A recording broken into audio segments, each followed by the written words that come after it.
Hello, everyone. Hi. This is me, Sean, This is Alex.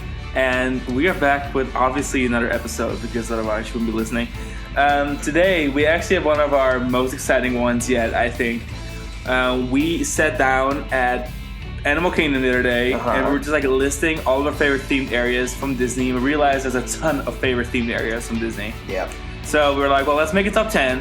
But this time, instead of publishing about it first, let's like make a podcast episode first. Yes. So today we'll be talking about all of our favorite Disney areas, and we'll give you our top 10 as well. Yep. So we're really excited. So we're going to drive right in. We're not really going to do much industry talk today. Although some will come about naturally, as it is wont to do, but not deliberately focusing. Yeah, not like any on... news sections or polls this time around. Mostly because this is one of those off-spin episodes. Although there was one poll. I did a poll. Remember that? Oh, we did a poll between Forbidden Journeys queue and Pandora's Flight of Passage queue. Yeah.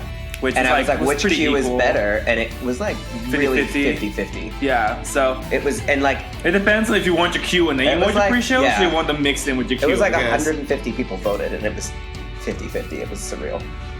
I think it's fair. But yeah, we were like, oh my god, top 10 themed areas, and then we realized that it's just hard. In order to do this well, we need like a 10 themed areas Disney and a 10 best themed areas everyone else.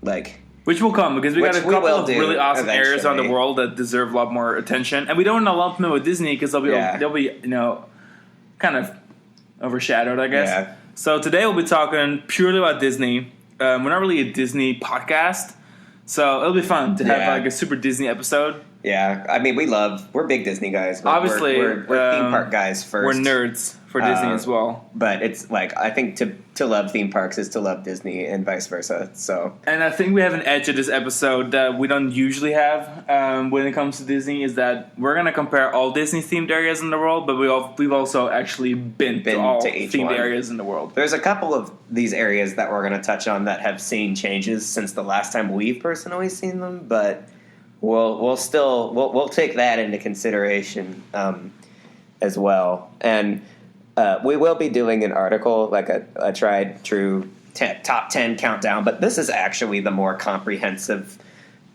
piece of media here, because not only will we be going into greater detail.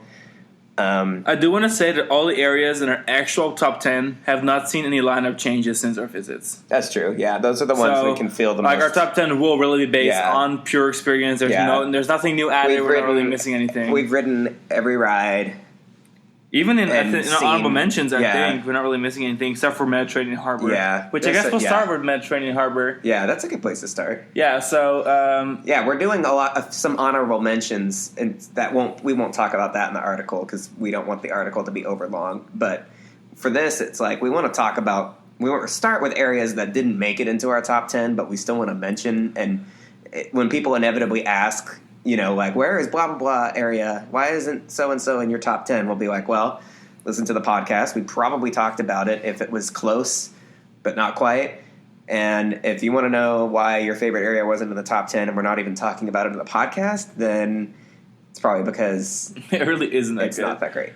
But we'll start with the Mediterranean Harbor at Tokyo Disney Sea, because if we're going to talk about the best entrance of any Disney park. I mean, I love the entrance to Animal Kingdom, but it's not quite as flamboyant and spectacular as entering Disney Sea for the first time through to have Mediterranean Harbor. A themed area podcast episode. We basically can't do this without talking about Disney Sea top to bottom. Everything in here is either an honorable mention for us for Disney Sea, or it's like we have 3 areas for Disney Sea alone in our top 10 because. But I don't think it is much of a surprise because the world knows that Disney Sea is the budget park. Yeah. They had all the money and they had all the ideas that were never realized for other parks. Yeah. It really is a dream come true once you get there. All these concepts that were left on the editing room floor. It's funny. We were at Animal Kingdom earlier today. They made this bold statement on the way over to Pandora, and I was like, if I had one day in Tokyo, I would not even go to Tokyo Disneyland. I would just go to Disney Sea.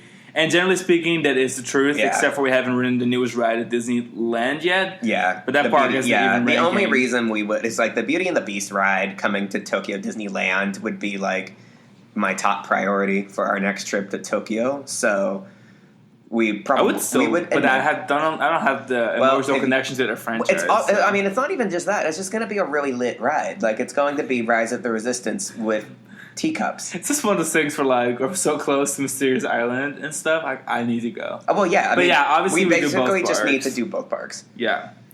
And they don't sell a one-day park hopper, sadly. So it's not like we can just go to Beauty and the Beast and then bounce. But for those that don't know Tokyo Disney Sea, the entrance to Tokyo Disney Sea is a globe. Yeah. And the globe is really beautiful, but that's kind of, just an entrance plaza where the gates are at. There's 2 sets of turnstiles flanked by the monorail/train station of the parking garage. And then from the globe area, you pass under the Miracosta Hotel. And then you enter the Mediterranean Harbor. You're in the Mediterranean Which is Harbor. a giant lagoon, I would say about the size of the lagoon at Universal Studios Florida. Yeah. And it's surrounded by amazing architecture and natural landscapes. Mm-hmm. And before, it was like, for as long as this park has been open, it was just the entrance plaza, and it looked really nice, but it didn't have, like, a true ride. Marquee attraction. It was where you went to see the shows. That was where you would see Fantasmic and, like, the water parade things. But now they have an actual ride. They have Soarin' Fantastic Flight, which is a Leonardo da Vinci's Flying Machine Renaissance-era themed version of Soarin' over the horizon. So that's pretty cool. That area of the park finally has like a e-ticket. I think probably has the longest lines of any ride at that resort now. If its success at Shanghai Disney has any weight on that. But I will say that the majority of the rankings are not necessarily based on just the rides. They are definitely based on kind of like the atmosphere, how much I'm transported to like a different place when I'm in that themed area. Like how cohesive are the themes and how well do the rides and the themes fold in together. Yep. How much is the storytelling component completely cohesive among every bit of the area? And that's also why some of our favorites, we ended up not ranking them in our top 10 because we love Discoveryland. Some of our guilty Discoveryland, Disneyland in Paris, like I can sit there all day. Our guilty pleasure, and like the last time we were at Disneyland Paris, easily 50% of our time was there. Just in Discoveryland. But Discoveryland, which has an amazing Jules Verne aesthetic with Autopia, Discovery Mountain, which is Hyperspace Mountain currently.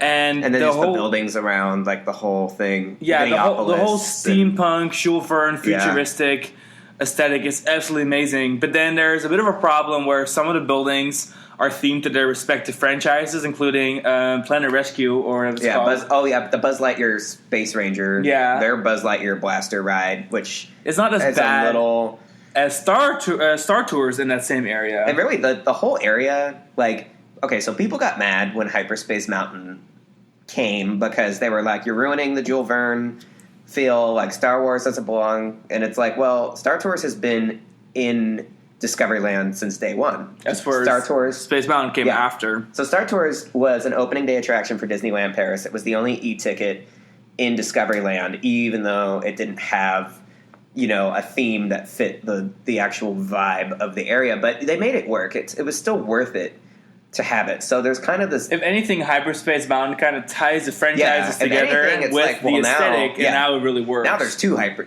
two Star Wars rides in because Discoveryland. They did do a good job, in my opinion, blending the theme and the style of the architecture with the Hyperspace franchise or with the Star Wars franchise. So the poster for the ride, the ride vehicles, the banners in the station. It really does work. The pre-show videos. All of it. I mean, I always thought with Star Tours Star Tours was very well integrated. I mean, most of the show building is actually on the other side of the train tracks. So, like, you have the little entrance plaza. You used to have the little TIE fighter right there. Now it's a bit smaller, probably for crowd control reasons. And there's an X-Fighter now. Oh, it's an X-Fighter. Yeah. Okay. Yeah, on top of the building. That's, I guess, the meet and greet with Darth Vader. But they used to have a different one. Remember? Didn't we look up a picture of it? I can't recall exactly. But it wasn't a TIE Fighter. It was still X-Wing. That was what it was. Not a TIE Fighter. I'm sorry, my Star Wars terminology sucks. They redid the whole entrance plaza for the ride when Adventures Continues opens. It looks good because it doesn't look too overpoweringly, like a different aesthetic. It looks a little more mundane, it's fairly like a mute. blank canvas. I don't mind it, but the reason it didn't rank in our top 10 is because just that. Like, the whole story doesn't continue from attraction to attraction. Yeah, Discoveryland's area is, even though they wanted it to be, more than just Tomorrowland, it still obviously plays the role of Tomorrowland. And while they didn't have to, like, they took care of the whole, like, perpetual obsolescence, perpetually obsolete nature of Tomorrowland by doing the steampunk historical look at the future kind of thing, it still falls into the wheelhouse of, like, lots of IP rides and everything is just kind of tethered by the space-ness of it, like all the other Tomorrowlands. And unlike some Tomorrowlands where there's multiple themes but they're tied together fairly well, like this one, there's definitely even stuff in there that doesn't seem to make a whole lot of sense. Like, so it wins aesthetically, and it wins when it comes to the amount of things to do. Because a great thing about Disneyland Paris is, and those who have been may not necessarily remember, but Disneyland Paris has a walkthrough attraction for every single area, and it includes Discovery Island. So you go through the Nautilus, you're in the submarine next to Space Mountain. Discoveryland. You said Discovery Island. Oh, sorry. But Discovery Island does too. But even Discovery Island doesn't exist. I get Mysterious Island. Yeah. Anyways, I'm talking about like Disneyland Paris' Discovery Land. Sorry. Yes. So having several marquee e-ticket attractions, a walkthrough, Space Mountain, Autopia, Buzz Lightyear, Star aesthetically Tours, pleasing, and Fill Our Magic for some reason. It still is a really cool area, but it just doesn't work as well as some of the other areas. Like the fact that they use, like, Captain EO opened with the park too, and that was one thing, but and they had Honey I Shrunk the Kids, which again is very Tomorrowland. And I guess while we're on the topic of like Paris areas, we had a bit of a struggle picking which ones would make our list, because we personally believe that Disneyland Paris has the most cohesive lineup of themed areas. Yeah. It just works so well. There is an amazing transition between every single area that's carefully thought out. Nothing feels like it bleeds, is where some of the Magic Kingdom parks or the castle parks really feel like they can't get their act together with themed areas. Disneyland Paris is so cohesive. Transition between Frontierland and Adventureland, which Adventureland is another honorable mention. But the transition between those two areas feels very smooth because of like the color palette. Yeah, so obviously Frontierland is themed to the American West, which is, Red Rocks kind of theming. But then Adventureland, of course, takes place in several locations around the world, including Africa, jungle, and that sort of thing. So the nice thing about Paris is that the Pirates area lines up with Fantasyland, where Peter Pan is. So you go from Peter Pan to Pirates, and it's like Black Rock. It works really well. It's like the same as the ride. And then on the other side, where Frontierland is, Alex mentioned earlier, it's more of an African aesthetic. It's a bit more naturalistic. Lots of rocks. Exactly, a lot more rock to rock. And then in the middle of the area, you have a little more of the extreme themes. Yeah, in the middle of the area, you have like Indiana Jones East, is very Indiana Jones in the back. Yeah, of the entrance plaza has the Middle East, like Aladdin and Sinbad stuff, and it's quite colorful, but it doesn't believe anything because the only thing it connects to is the hub, which is colorful too. So it's like perfectly four little subsections where, like, the Africa section and the Frontierland section and the Frontierland entrance are pretty smooth in transitioning. The pirate side of Adventureland and Fantasyland obviously is a smooth transition, and then the India and Middle East subsections of Adventureland don't border other areas of the park, except so there's no India doesn't even border anything. You have to go in through the Africa side of Adventureland and then take the walkway down to. And this Adventureland is massive. It is definitely a place to explore. Huge. Lots of walkthroughs, whether it's a pirate ship or caves, or if you want to walk on a bridge from the caves to. There's a lot to see and do without even riding anything. Like, as much as we love Shanghai Disney and Pirates Cove, which is obviously a huge part of the Disneyland Shanghai experience, because Pirates of the Caribbean, Battle for Sunken Treasure is really their bread and butter experience. I can't give credit to Shanghai Disney's Pirates area without giving credit to Paris's Adventureland, because really they just took what worked about the piratey area of Paris's Adventureland and blew that up into a whole area. Yeah. And then as for Fantasyland in Paris, we think that even though Shanghai Disney is newer and we love Shanghai Disney, their Fantasyland is several little neighborhoods and they're not really cohesive. There's a lot of room to grow and there's a lot to do. But Paris is it's a large setup. However, it doesn't quite seem to have any sort of aesthetic cohesion because you'll have the castle area, which obviously is great, and then you'll have there's a little Bavarian looking there's area. There's a little 100-acre wood area for Pooh. There's the Seven Dwarfs Mine Train which area. borders Pooh, but it's a completely different aesthetic. It's like it's beautiful. And then the Frozen Theater is different. So there's subsections of the Fantasyland in Shanghai Disney where it doesn't all quite. And I think they know that because it's so big and there's a lot separating these areas. So there's only one true Fantasyland in the entire world that has a single aesthetic that is seen through the entire area. And it's perfect. And that's Paris, which is the outline is kind of like Bavarian houses, but everything is themed to a giant garden with waterways, and it's green, metal, almost Parisian aesthetic. Yeah, I would say it's very beautiful. It's like Versailles. Yeah, like it's everything just all gardens. is shrubs and flowers and stuff. And we feel like in Shanghai, to split it up, they had Fantasyland and then they had Gardens of Imagination. Yeah, we really feel like Shanghai completely drew from Paris, which is a compliment because Paris is still the most perfect park when it comes to like castle parks, the areas and the things to do, and like the quality of every e-ticket. Mm-hmm. And we really feel like they took Paris and brought it to Shanghai and just started kind of plucking and deciding what they like best from Paris and blow it up into Shanghai sizes. Yeah. So again, that's why we mentioned Paris a lot when it comes to the themed areas. Not the second gate, just the main gate. The second gate is let's not even talk about it. We have enough time for that. And then as far as like we don't have any other fantasy lands that we're discussing in this podcast because even though Fantasyland is like the fan favorite for a lot of people at any Disney park, none of them. I mean, Anaheim's is cute, but it's not exactly cohesive either because the Matterhorn. Yeah, the one in Fantasyland, and Small World has its own little midway, which is cool, and like the Fantasyland Theater. But Fantasyland in Anaheim is one of the more clustery areas of Disneyland, and also a lot of aesthetics going on. And then Magic Kingdoms is just ugly still.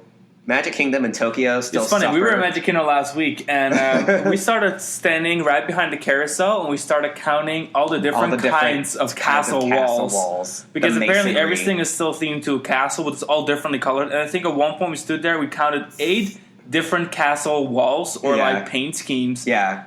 In a single bird's eye view from my eye. 8 different paint schemes, and 4 of those were just different castle masonries. 4 different kinds of stone. 4 different colors of rooftop because now that Cinderella's castle has been repainted, it's an additional because now the castle is pink and like that dark doesn't blue, match everything but then in there. The castle pieces that are lingering in the backside of behind the area carousel are still the old colors that weren't repainted. So now there's even more coloration. Yeah.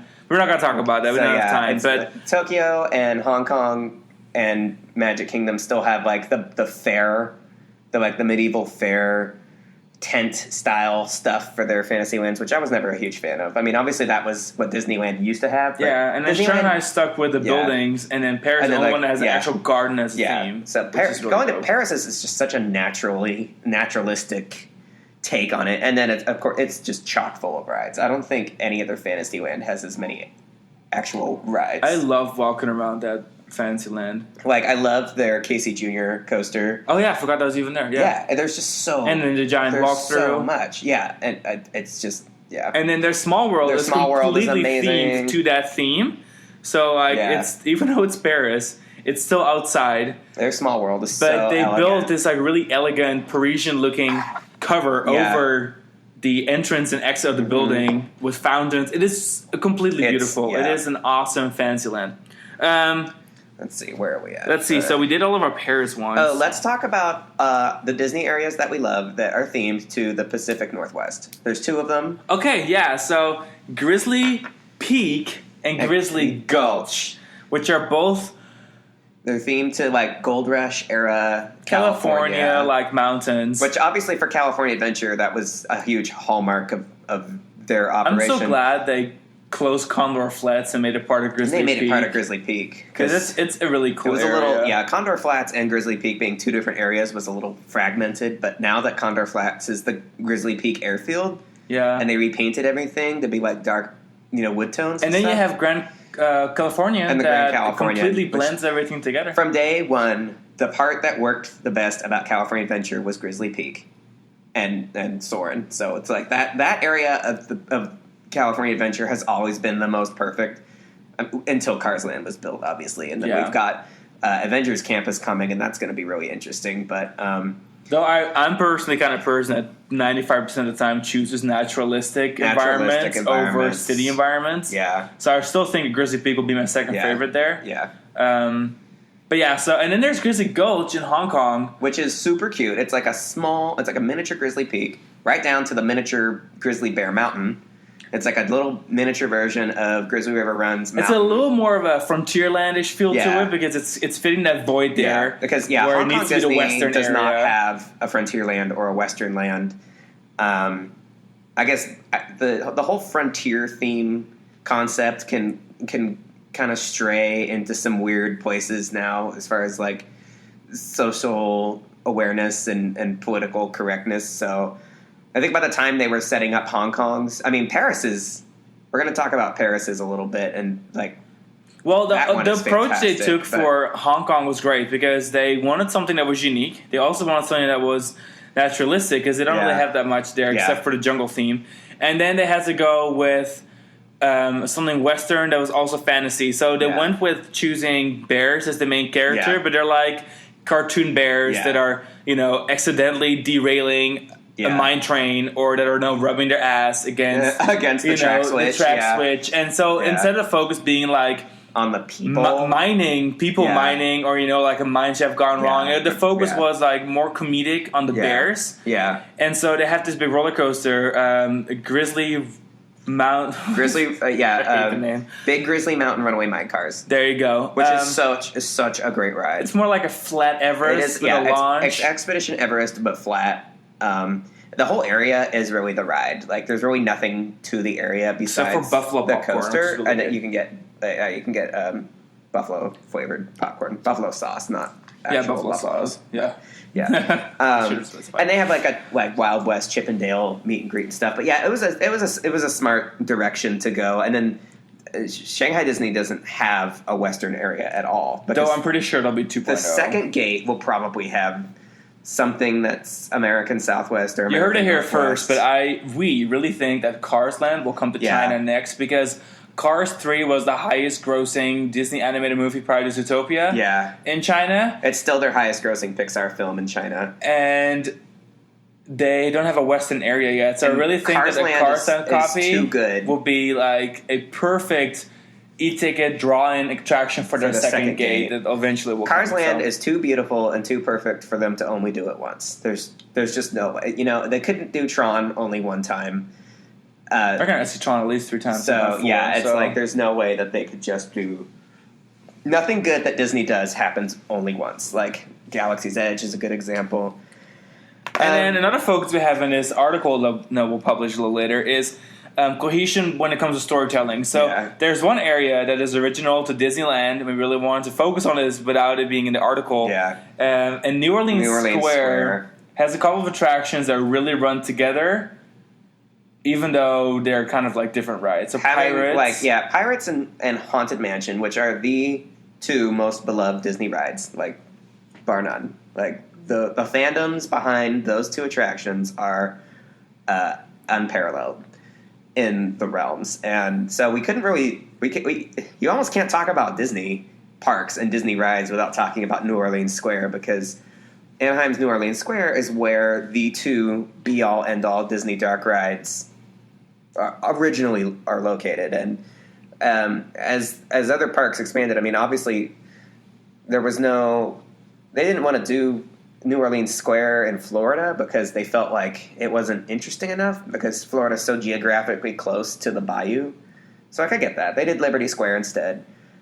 Fun fact, Liberty Square and New Orleans Square were 2 themed areas that Walt had conceptualized for a potential indoor amusement park in New Orleans.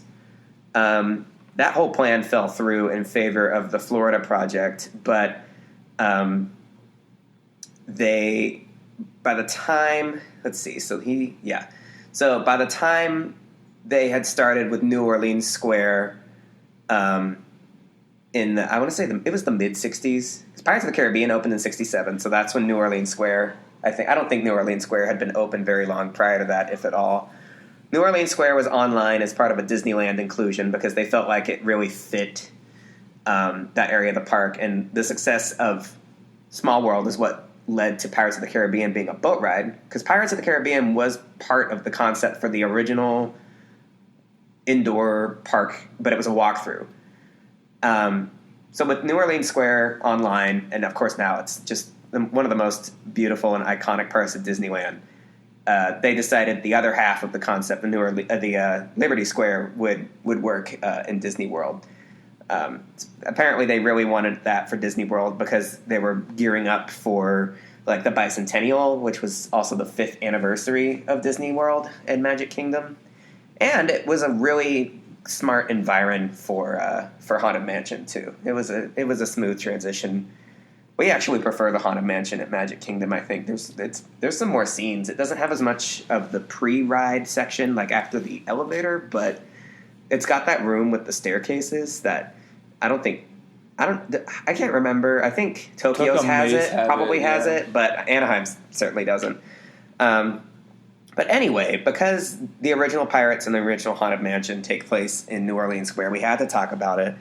Tokyo has a miniature New Orleans Square that's part of Adventureland, because they wanted their pirates to be like Anaheim's, because obviously they didn't want it to be like Orlando's. And then since they don't have a Liberty Square, but they wanted a Haunted Mansion, they just tucked Haunted Mansion away into Fantasyland.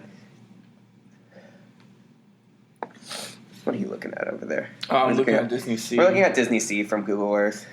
It's our point of reference, because we will talk about every area of that park by the time this podcast is over. And speaking of Disney Sea, we actually have one more honorable mention left. Before we start our actual our top 10. Which is the Lost River Delta. It's the area that I want so badly at Animal Kingdom. Yes. It is the area themed to the Mexican River Delta. Yeah, it's South Mexico. And it has Raging Spirits, which is a clone with cool effects, but the real star is Indiana Jones and the Temple of the Crystal Skull, which is like Anaheim's Indiana Jones, but it has a couple more cool effects, and the queue is awesome. Very nice. Instead of the queue really being a long stretch that really takes you to the show building, the show building's on the midway, and the queue is inside the show building, really letting you go through several giant scenes rather than like, a very lengthy process of getting anywhere. So I really like that queue even more. From the outside, it looks like the Mexico Pavilion at Epcot a little bit. Yeah, but like everywhere banded. And then it's slightly different. It's almost identical to Anaheim's. This one has a few scene swaps, and it has an additional scene. That smoke ring scene that Anaheim they added, but Anaheim was supposed to have a scene there, and they ran out of money.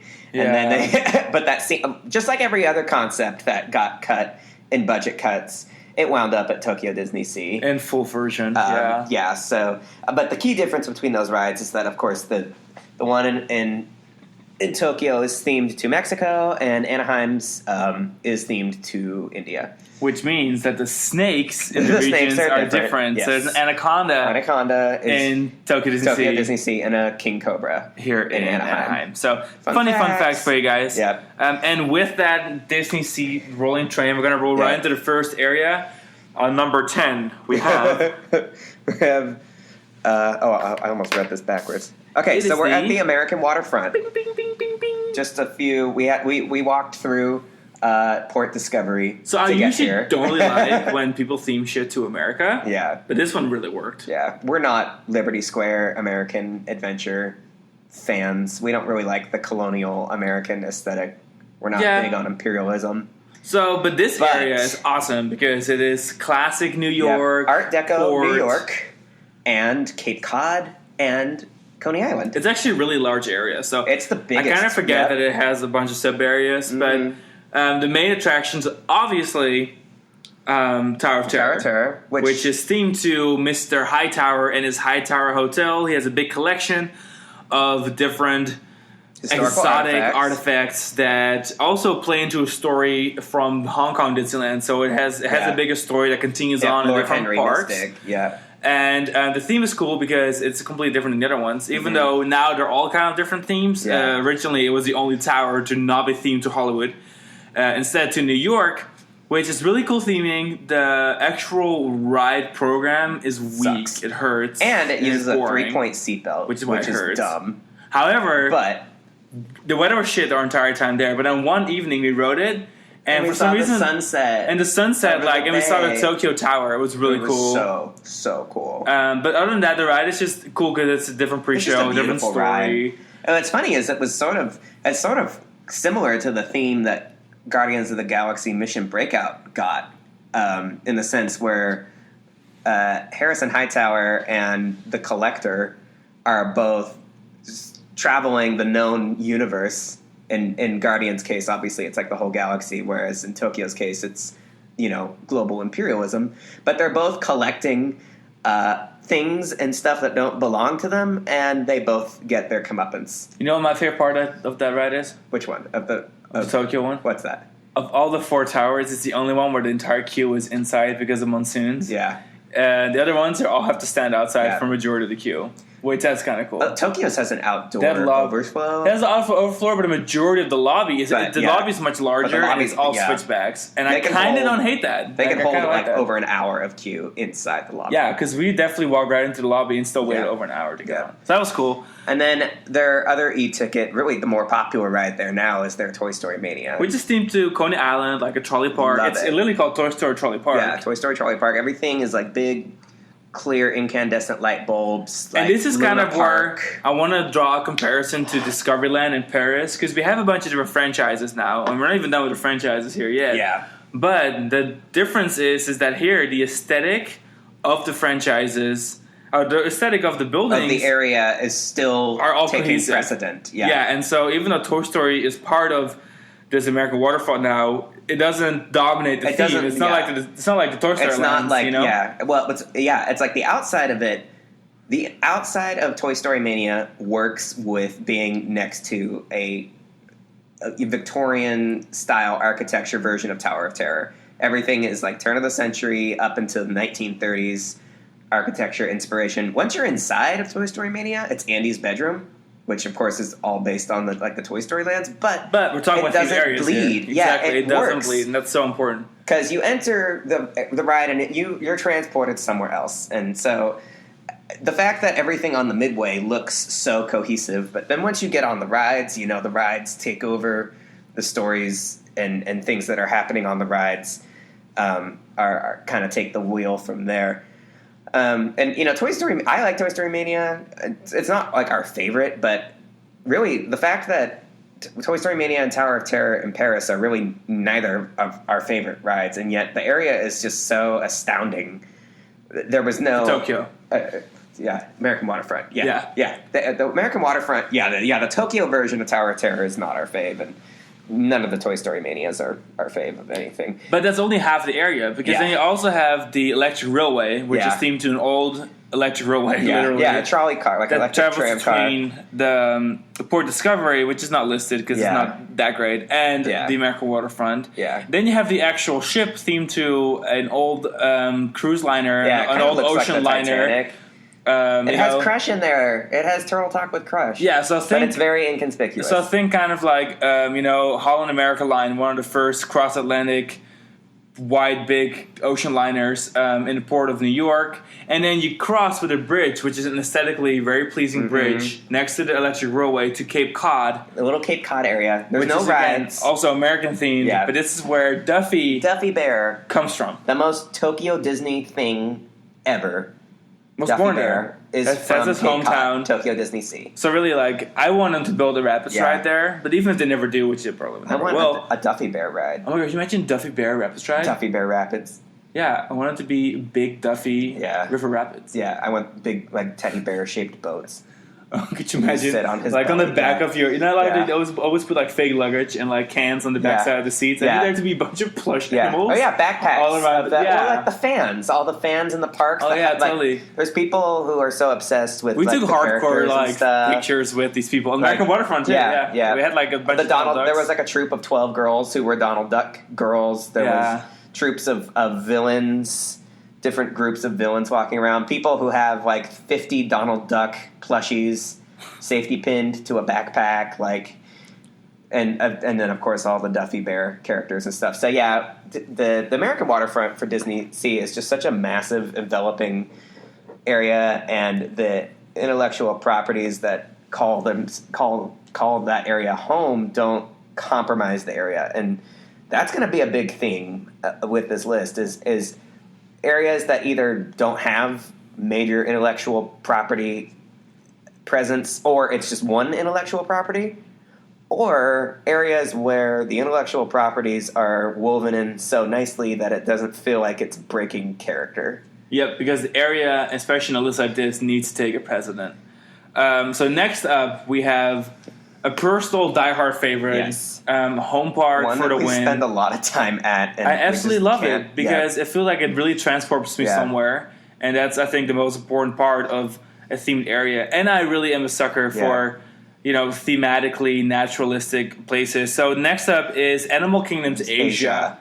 It is not Asia, high rises and big flashy cities. Mm-hmm. It is Asia. Mountain towns, Everest. You guys know what we're talking about. Expedition Everest, Kali River Rapids.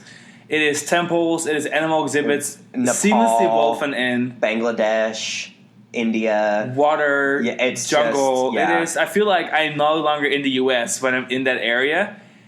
And this is, I think, the only real area on our list that is going to be based on real life. 100% themed to like existing places in the world. And it did such an amazing job taking you there. So we'll start, I think, with what people don't always think about, and that's the Maharajan Jungle Track, which is one of Animal Kingdom's several hiking trails. They have a really nice one in Africa too, Gorilla Falls. Africa, I guess, is another honorable mention because that's sort of like the original bread and butter of. But I feel like a lot of safari parks are always focused on Africa. It's where like the Asia theme is still kind of rare. Finding like wild, like jungle, unspoiled nature that's Asian themed is a little harder.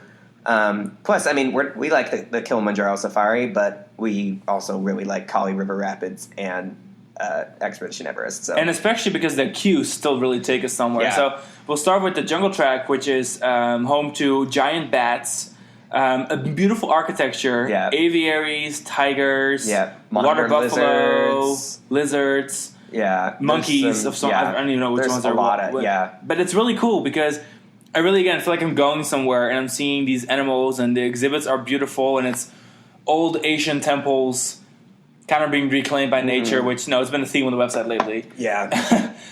And then that's just one little party area because then within the area there is 2 monkey exhibits, a big one and then a smaller one. And then there is Kali River Rapids. Not only does Kali River Rapids partially encircle one of the monkey exhibits that you can see from the midway. The queue has aviary. The queue has really an aviary. But and it's just one of the nicest. I mean, the queues for the rides in Asia, the 2 major Asia rides are just. We just came from Animal Kingdom, and I recall this afternoon I was like, "This is why I ride Kali," because Kali River Rapids is not the best rapids drive by any means. There's definitely better ones, but the queue is one of the reasons that I ride it because I want to walk through the jungle and see the animals and see the little huts and all the detail that's in that queue. That almost feels like it could just be a themed area, but it's part of the experience of riding Kali River Rapids. It's the kind of thing where you would want to walk through it even if there wasn't a ride at the end. Totally. Like, if this was just a park walkthrough, which I'm all about those things, this could pass. And then we get to Everest, which I think is, everyone listening to this podcast is probably, Everest is the most important aspect of Asia within Animal Kingdom. And God, the roller coaster is like the least impressive part of the whole area. Like, Everest is really cool, Expedition Everest, but it's almost like I forget about it when I think of the area because the area is so beautiful. Again, and so it's like detailed. The queue for Everest is so amazing. The standby queue for it which we've been doing a lot of standby queues lately because there's no fast pass. So also, this is the we've first been time we're really enjoying focusing on all the details in standby queues. And again, Everest has a queue that's so nice that I would want to see it even if there wasn't a ride there.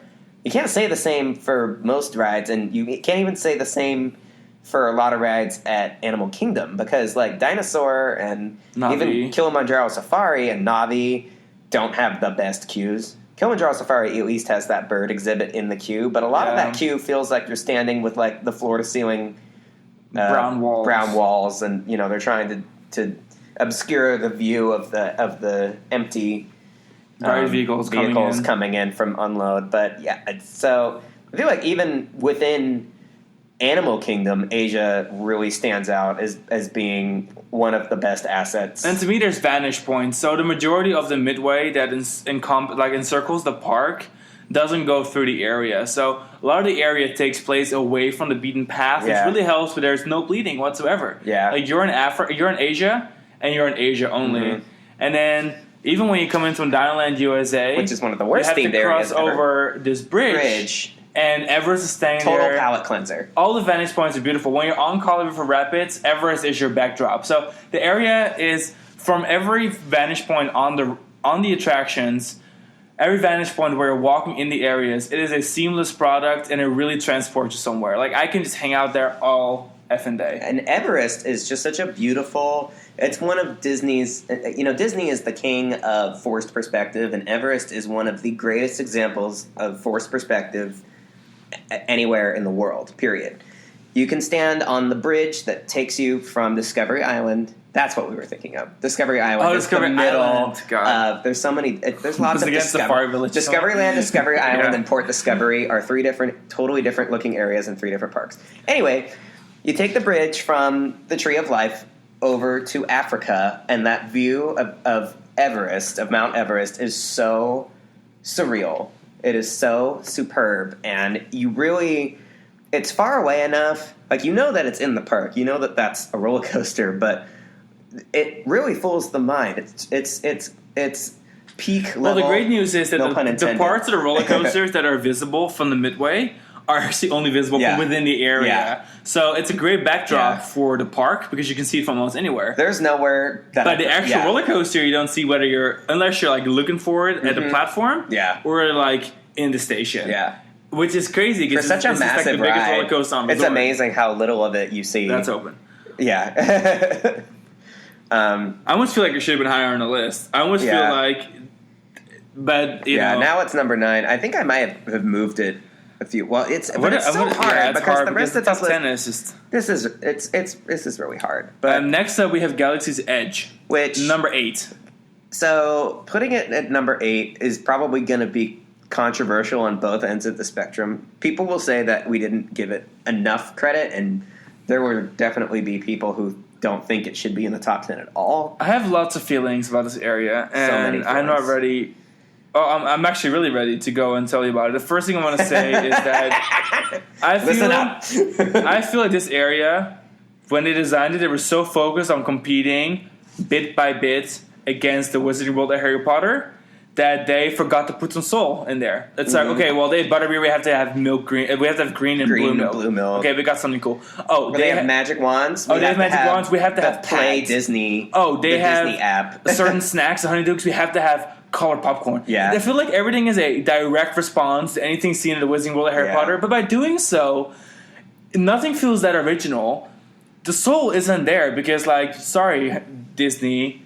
Phone apps do not replace interactive wands with magic tricks. Yeah. I don't care what anyone says because we've had this argument, but you're fucking wrong. And I know they just can't. It's all supposed to be this big like live action role play, but I just saw more in Anaheim than I saw in Orlando. That component of it is not prevalent enough to tip the scales for us. We've spent enough time in these areas of these parks, and every time we go through Disney's Hollywood Studios and we go through Galaxy's Edge, it feels tiresome. It's a taxing place to be in. It's really not easy on the eyes. Like, well, the thing is that they took a naturalistic approach, which I love that. However, I feel like there's so many areas that kind of transport me more than that does. I feel like I've kind of seen this before, It's another kind of Tatooine-looking place that, a lot of rock work. And even though there is some greenery, especially Anaheim's a lot more greenery. And I will say Anaheim's is definitely the better one. It has the better transitions into the land. It has a lot more foliage. Yeah. The area feels drawn out much more. I really feel like I'm exploring more. The transitions into the area are way smoother. It's where Orlando's, I really feel like it's made for the masses. But then once you're inside, I just feel bored. Like I walk around, I'm like, it looks really cool. It's really impressive, which is why it's on this list, because it's there's spacecraft and there's some Millennium Falcon. And the rides are good. The rides are pretty solid, even though the queues are really not that great. Yeah.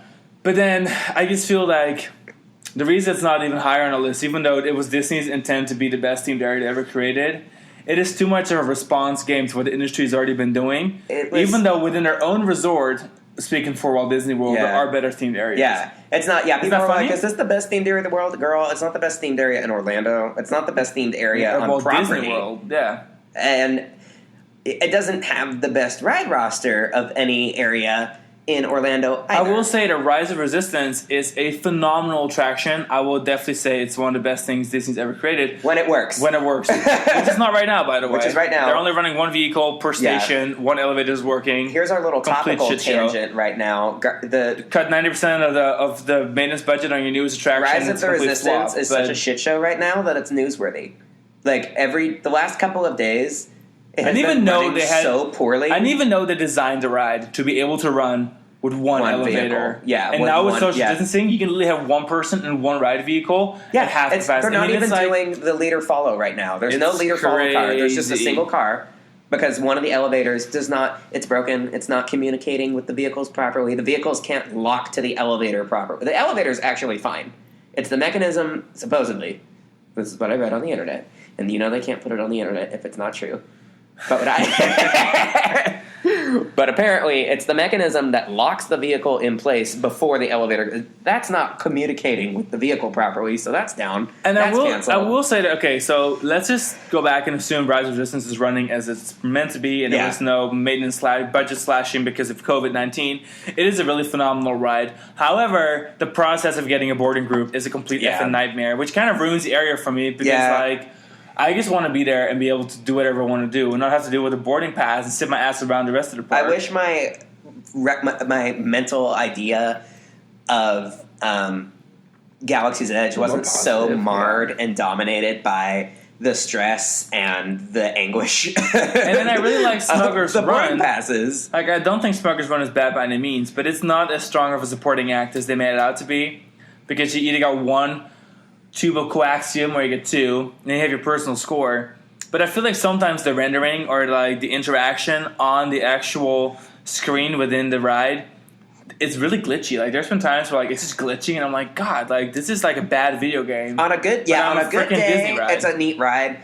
But I feel like Remember that our last ride? I was like, is it skipping like things? Yeah, like, what is going on? There was some issues with that ride. I saw a meme today that was hilarious where it was like the Disney Imagineers on one side and like a pretty decent game at Dave & Buster's on the other side, and then collided and created this. Really, what it reminds me of is Disney Quest. I think I've talked about this when we've talked about the area before. Smuggler's Run feels like a pretty good Disney Quest attraction, and that's not a read. When I was a little boy and I went to Disney Quest, it was brand new. I pissed my pants. I thought Disney Quest was the coolest thing on planet Earth, but it was 1999, and so Smuggler's Run. If Disney Quest was still around and Smuggler's Run was a Disney Quest attraction, that would be like the bee's knees. But it's not. It had to carry Galaxy's Edge for half a year. It still carries it because Rise has never really operated the way it's supposed to. That ride is serving a much more prominent role in the whole experience than it was ever designed to, because Rise of the Resistance keeps shitting the bed. Now, I do want to go back to the extra area, and I will say that, there are a bunch of spacecraft, which look cool, and there is the bazaar, which is pretty cool. Like, there's a lot going on that you can admire and look at and think, this is cool. And there is, the collection. I forgot what it's called. Where you can go inside. It's like a walkthrough. Yeah, they have like the museum type thing. You have Oga's Cantina. You got the bar. You have one, Okay, but my problem with Oga's Cantina is it's constantly like a line out the door. Yeah. Not even the pandemic could keep the lines for Oga's Cantina to a reasonable number. Like, it's just we haven't set foot in there because You got to make reservations. it just seems like chaos trying to get in there. So I think we'll see. Disney really had an amazing idea, and I think Anaheim's really turned out the best. I really generally like Anaheim's, and I saw the action going on. I saw like Chewbacca and Rey running away from the stormtroopers and shit. I haven't seen that here yet. We've been to the one here like way more times. Yeah, I just will say it fell short of my expectations. As usual, the cast member component of Anaheim, seemed to be in a better place than Orlando. And it's not Orlando's fault, and there's great cast members in Orlando, but I feel like they just seem to have an easier time getting people, cooperating and getting enough people who are face characters. I could be totally wrong here, but this is my impression, is that like Anaheim just has no trouble getting the bodies on board. I don't necessarily think that's what it is. I just think that the Orlando operation's meant for bigger crowds. But then they need more people. They need more people LARPing. They need more people to do this live action role play thing. Let's not forget it's COVID-19 right now. So but it's really bad but we that. never. That's what I was saying earlier. I felt the been interaction was bigger to the area like. Anaheim. We make a lot of excuses for the one here because first it's like, oh well, the area is new because when it opened in November, it was new and Rise of Resistance. Well, it opened earlier than that, but Rise opened. Early December, early November. Anyway, the point is that Disney really wanted this to be their best area ever, and best we can do is number 8 on the list. Sorry. Next, Bing! Sorry, not sorry. Coming in number 7 is Shanghai Disneyland's Adventure Isle. Adventure Isle. Okay, so Adventure Isle is pretty much best case scenario Adventureland. It's the best Adventureland, even though it's not called Adventureland. It's themed to South America, which is a grossly underutilized aesthetic, I think. Animal Kingdom. Yeah, Animal Kingdom would be well served to demolish Dinoland USA to turn it into the dirt Latin America. Yeah, and make it Adventure Isle from Shanghai Disneyland. I think of Adventure Isle and Pirates Cove as kind of one area, but not. They're both around their own lagoon on the right side of the park, right of the castle, and the two areas kind of make up an Adventureland of sorts, except Shanghai Disney was much more keen on the cohesion factor by making them two areas. Paris did a great job of showing that you can have an Adventureland that's several different areas, 4 different places in the world, and bring them together in a way that's cohesive. But the problem with Adventurelands historically has always been that in some way, shape, or form they had bleed because it's kind of like there's always a bunch of different themes that belong to Adventureland according to the Western people. And so what the great thing is about Shanghai Disney's is that they have they took one region and really expanded on it. Even though you have Soarin' over the horizon there, it is Latin American themed. Yeah. And you're going through the ruins, which is really, really great. And then you have their Camp Discovery. Is that what it's called? Yeah. And it's Camp Discovery Camp Discovery Adventure Trails. There you go. Which is a ropes course through the big waterfalls. Which, by the way, that's the signature thing in the area. The big rock with the waterfall that's part of the ropes courses and Roaring Rapids. That's their Everest.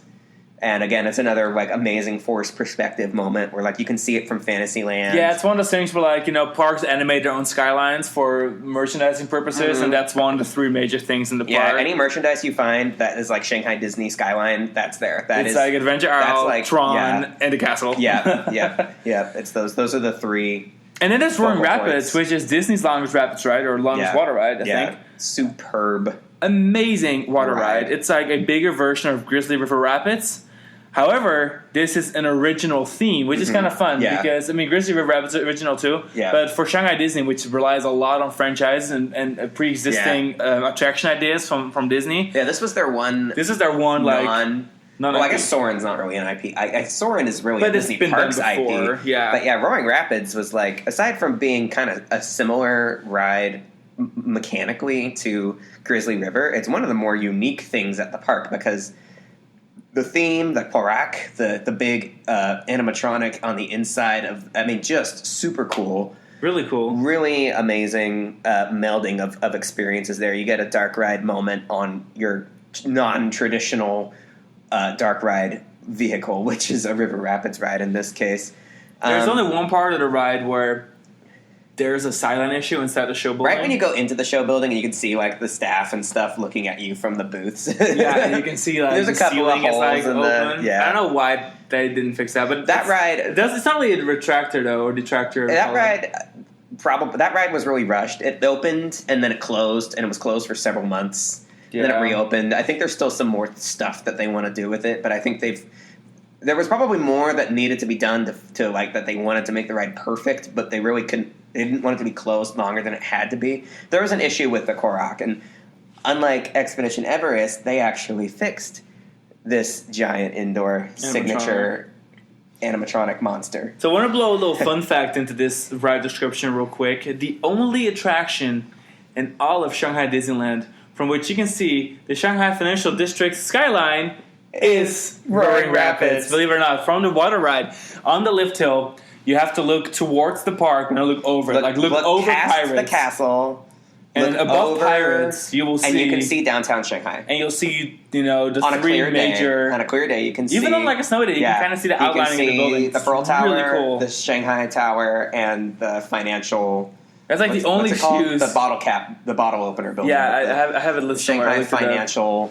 I think one is literally called the Shanghai Tower, the other one's yeah. called the Shanghai Financial District Tower, and the other one's around the Pearl Tower. Shanghai Tower is the second tallest tower in the world. That's the really tall, yeah. And then the area itself, just going back to actual Adventure Isle, not downtown Shanghai, there is this unique theme they carved out for it, where it's a bit of a fantasy touch to it, where they have like all these little creatures they created out of rockworks, or they created out of like woven leaves and material, which is kind of like a Pandora thing almost. Yeah, and that kind of is a main character that kind of ties the whole area together, whether you talk about Frozen, I mean, whether you talk about Soarin', or you talk about the canoes. Yeah. Every ride has, like, that rock work that kind of, like, ties all together. And it's really, really great because I really feel like Disney took the naturalistic aspect and they really made it work. The area feels like such a palate cleanser because, like, even when you have an area like Tomorrowland in Shanghai where there's multiple IPs that are really well integrated. We'll talk about that more.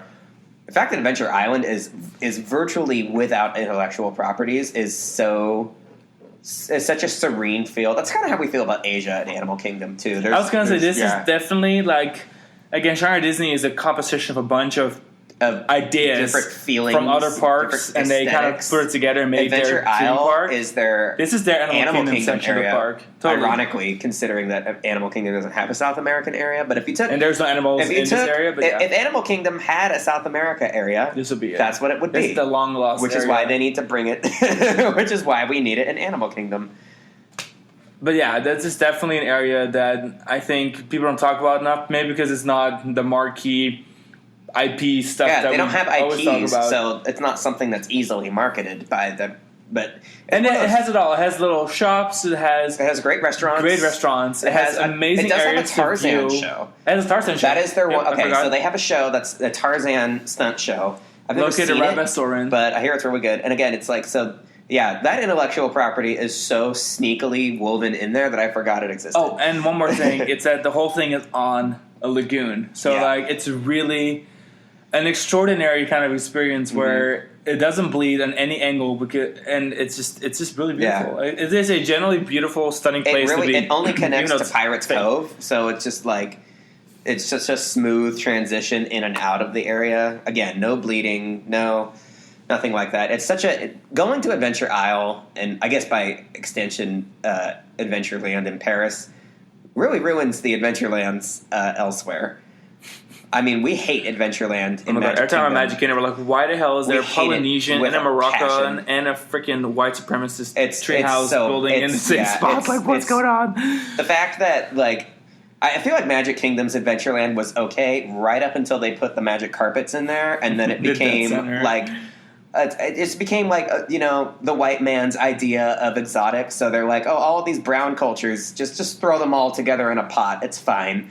We've got the magic carpets. You've got Polynesia. You've got, Africa, the jungle. It's all happening right there in that rotunda where the magic and it makes me want to scream. Like, it just looks so fucking terrible. I hate it.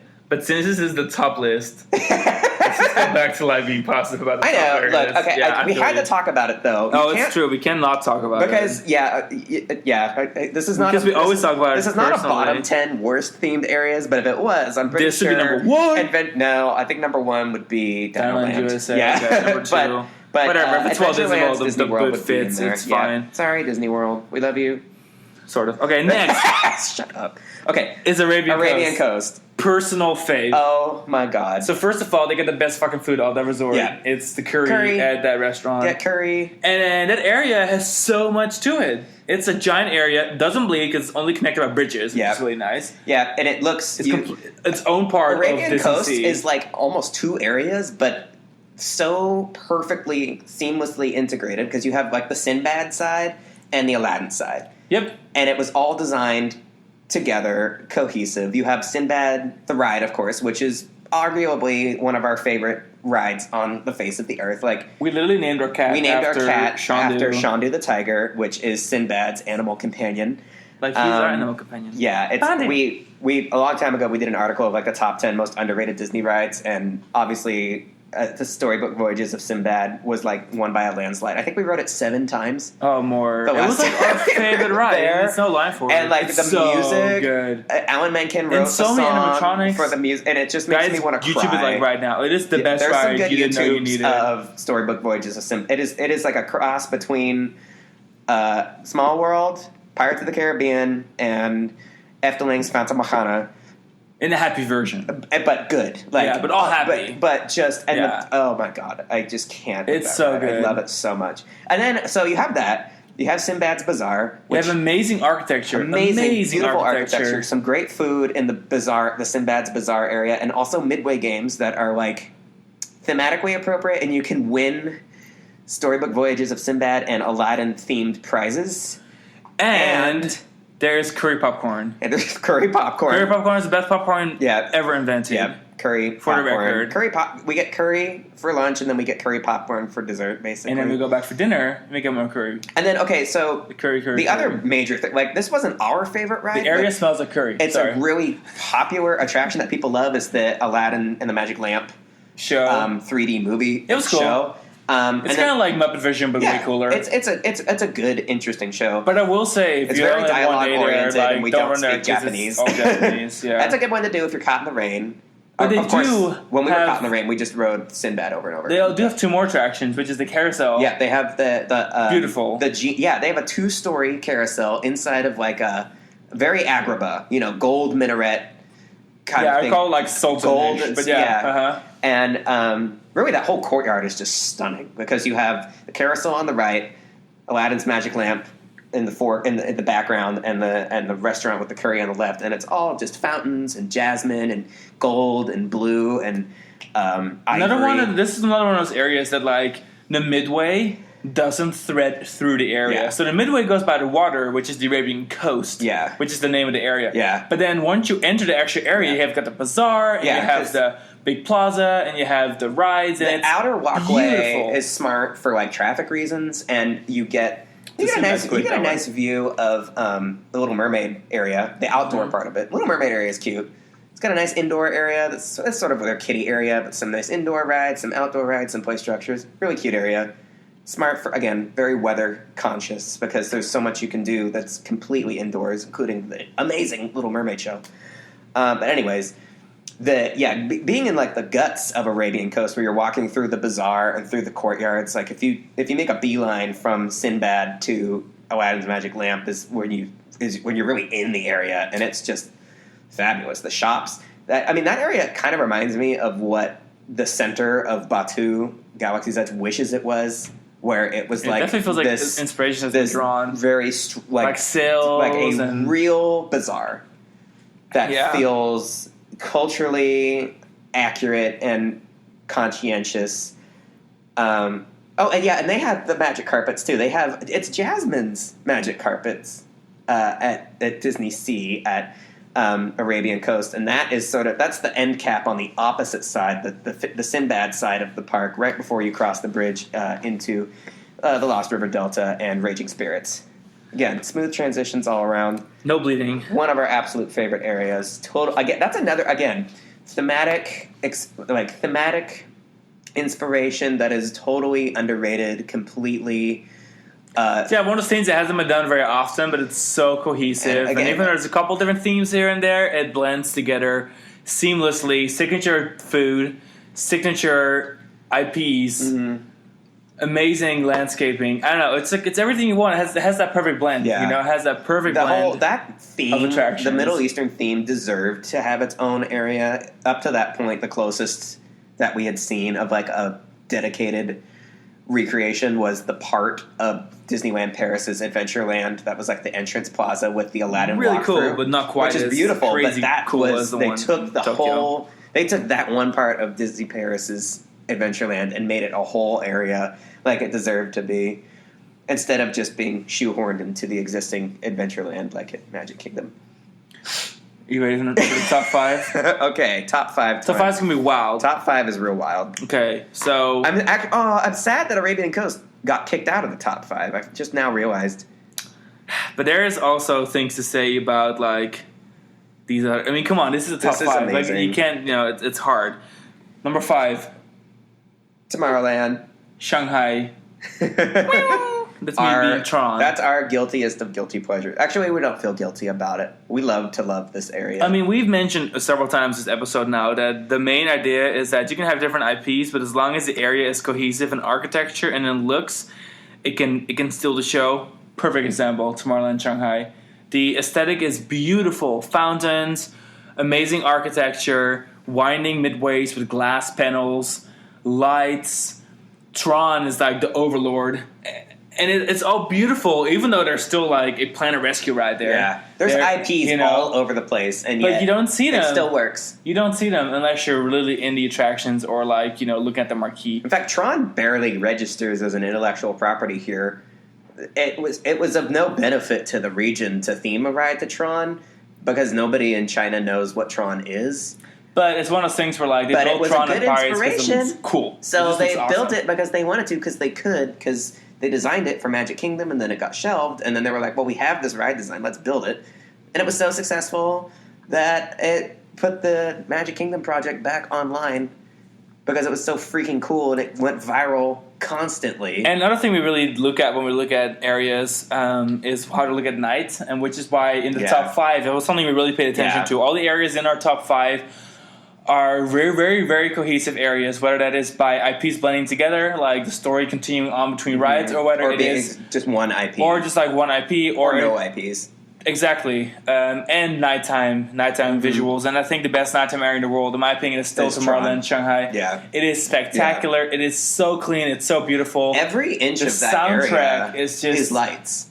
Like, you would never... And fountains. But even the fountains have lights in them. Yeah, everything is either water or marble or LEDs. It is so beautiful. It is absolutely stunning. There's a loop on YouTube of like area music ambiance, and it's kind of like our version of a fireplace where like we put it on it's and just listen to the ambiance camera music shot from this like still cam of Tron in the background with the music, and it's like an hour, and we just watch that. Yeah, we look at the canopy changing lights, which is all very...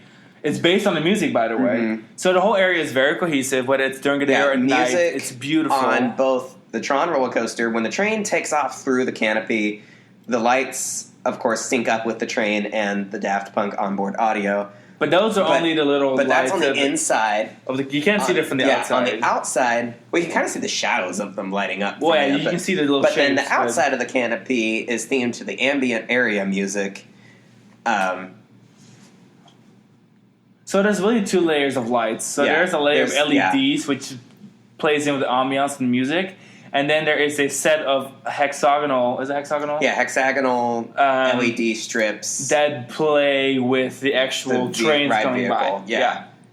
It's just a lot. The lighting scheme alone for the canopy of Tron is like enough to make your head spin. Like, it's so projection lighting and also... like bulbs and all and like probably fiber optics and a bunch of other shit that I don't know about. Like I don't understand. LED lights. It's just really pretty. It's really cool looking. It's real pretty. And then the area is another one of those areas where the main midway of the park doesn't actually cross into the area. It goes past the area. So again, you have to enter the area to experience the area. Yeah. And I think I've really started to learn that the moment I can get off the main midway to experience an area, it gets bonus points. There's no bleeding. There's no bleeding. The midway itself is your threshold, your transition into the area. It's set fairly far away from the other Fantasyland and Gardens of Imagination, respectively. And then walking up to it, it has such a presence. And it's the first ever Tomorrowland. It feels like it is an alternative tomorrow where I feel like it's the future, but not necessarily the one we're going to be living. Yeah. And I think that's the golden rule. Yeah. It's kind of like Discoveryland, where they're like, well, we're going to pick a fantasy Tomorrowland because we know it's never going to get outdated. Yeah. And it's true. Yeah. And I think that's what it did for Tomorrowland. They were like, you know what? We're not going to do tomorrow in Shanghai. We're going to call it Tomorrowland, but we're going to theme it to an aesthetic ambiance, like an experience that doesn't necessarily predict the future. It's not space related. We are going to be somewhere else. It's the grid. It is all about just the aesthetic, and that's what's so cool about the area. I read an article just beautiful. about. I think I've brought this up before, but the way that I forget the article now, but they talked about how Tomorrowland is brilliant because Tomorrowland doesn't take place in the future. It takes place. Tomorrowland is located outside of linear time. Mm-hmm. It doesn't. Tomorrowland is, like you said, it's not. Tomorrowland in Shanghai is not somewhere that we could ever hope to actually arrive at on like a global aesthetic level. It's somewhere in the multiverse. And at the same time, what did Bob Iger say? Was it Bob Iger who was like, it's distinctly Chinese or distinctly Disney is distinctly Chinese, authentically Disney? Is that authentically Disney, distinctly Chinese? Yeah. Whatever it was, it is very Chinese. Yeah. Because this really plays in with the modern boom of Chinese infrastructure and architecture. China's modern buildings are all from the last couple of years. Yeah. Like, China hasn't had its significant boom till like the recent last 20 years. And now this really plays in with a Chinese aesthetic where it's very, very clean. Clean lines, lots of glass, lots of chrome, lots of very clean lines. Their Tomorrowland is like if you took like the Shanghai Tower, the second tallest skyscraper in the world, and made that an area of a park. Yep. Everything, it's glass, it's chrome, LEDs, rainbow lights. And if we're going to talk about ride lineups, marble, which at the end of the day do still make a difference. Yeah. Tron is our favorite Disney coaster. Yeah. I mean, my favorite coaster, period. That area has a really well-rounded lineup. It's got two kinds of show venues: the outdoor amphitheater that they do the Big Hero 6 dance show in, and then they have Station Counter, which is a classic, a Tomorrowland classic. Buzz Lightyear, Planet Rescue, another Tomorrowland classic. Which is definitely the best shooter dark ride from Disney. Both of those are located underneath the upper midway, so they are so smoothly hidden, and they don't have facades. Like the rides just have. They're both of those attractions they're next to each other. They both exit into a single gift shop. Brilliant. It's like a big T-shape. It's cool because like if it weren't for the marquee saying what ride it was, you would have to walk into the building to find out what it is. Once you're inside the attractions, it's Buzz Lightyear, it's Stitch, but from the outside, it's just a very smooth, beautiful. It's Tomorrowland aesthetic the whole way. Even Tron is like you don't really like the Tron usual hits. Everything that's really Tron related. All the aesthetic only takes place inside. Tron's everything outside is actually definitely a blend. Like a lot of black and a lot of dark. Whereas Tomorrowland Shanghai is a lot of even in the original concept art for Tomorrowland in Shanghai, where it looked a lot darker. Do you remember that? Where it was a lot of dark tones and stuff. Well, it's like the inside of Tron is still a lot of black and dark gray and silver, but the outside of Tron elevates those parts of the theme to fit what they were going for with the whole area's aesthetic. And I think the final real statement I want to make about this area before moving on to the next is that Shanghai Disneyland Tomorrowland doesn't feel cold. It doesn't feel warm. It doesn't feel like you would think the aesthetic would feel. Yeah. It doesn't quite feel industrial. It feels very pleasant. It feels very welcoming, playful. but it feels playful, but it feels so incredibly sophisticated. The music, it's really hard to describe. You have to go watch that loop, I guess. The colors, the emphasis on, but I guess they could have taken it a little far in like a more Spartan, like Stark area. Tomorrowland is not minimalist. It's clean and it's sharp, but there's a lot going on. It's bright. There's a lot of foliage. It's full of life. That's something that Disney so got good. wrong several times over with their idea of the future. Apparently, whether it was Tomorrowland or it wasn't until World Hong Kong Showcase, that they really or started not World focusing Showcase. on having planned Yeah. life in Tomorrowland. I Whether- mean, Discoveryland has a little bit, but Hong Kong is Yeah. the first one to really blend modern architecture with like creeping vines Yeah. and trees. And they transferred that idea to Shanghai because the future will include so much greenery that even Shanghai, which is the most aesthetically pleasing one, you would almost forget there is a theme of plants in several parts of the area. Yeah, good point. I forgot. Whether it's Tomorrowland in Anaheim or Tokyo, especially, or Orlando, or even Future World. I said World Showcase earlier. I meant Future World.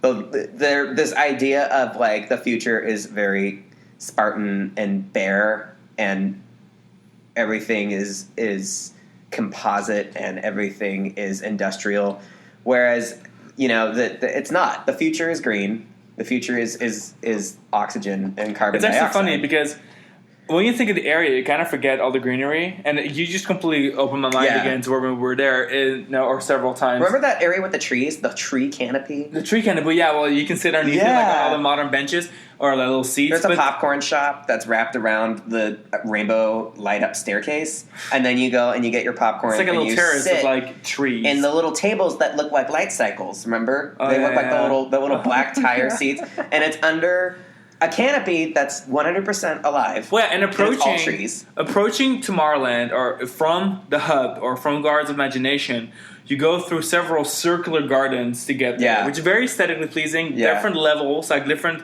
levels of what do you call it, like altitude, I guess. Yeah. Like just elevated gardens and lower gardens and a swamp, and then It's very underneath topographically. Tron, there is a beautiful. The plant life inside of the canopy. Yeah, under the canopy there is The like palm trees and there ferns. is flowers. Like it's so beautiful. You know what I love crazy. about their choice? The choice of all of the giant ferns under Tron is that ferns are some of the oldest living things on Earth. Ferns are living fossils. That's so funny. Yeah, history repeats itself. And it's such an intelligent move for them to put ferns in Tomorrowland because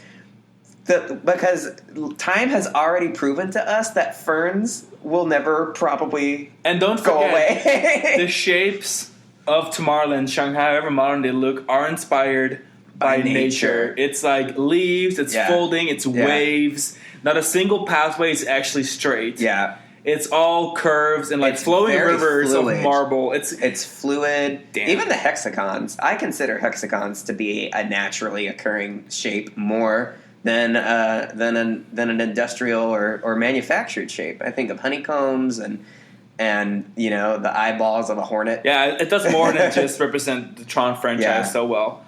So yeah, overall, this is the only real area on there that's not a complete naturalistic area, but there's so much to it that people don't think about unless they literally are obsessed with it, like us. Yeah. So there you have it. Definitely worthy of a top 5 spot. Yeah. Moving on is another very, very unique area that they hit right on the nail.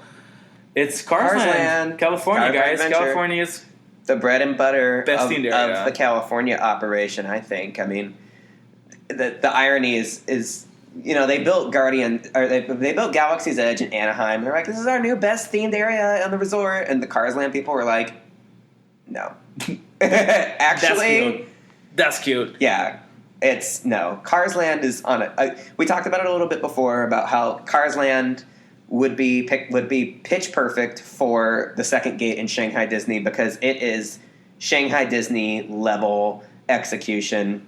I mean, it predates Shanghai Disney, but really, for those of you who've been to Carsland, if you love Carsland and if you can imagine a theme park that is as cohesive and spectacular with as many great things to ride and see and do and eat as Carsland, and extrapolated it across the whole Disneyland castle park concept, that's what Shanghai Disney is. And the cool thing about Carsland is kind of what really is starting to rule this list is it's just a perfect lineup. So you have 2 very, very good family attractions, and then you have a spectacular park-carrying e-ticket. Yeah.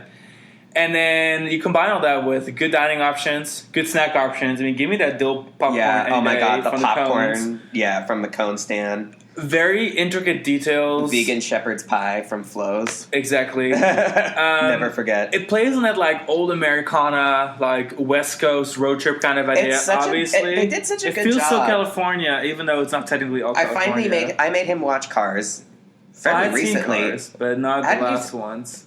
Well, I saw the first one. Oh, you had? Okay. Of course, I was obsessed. Because weren't we talking about it? Oh, yeah, that's right.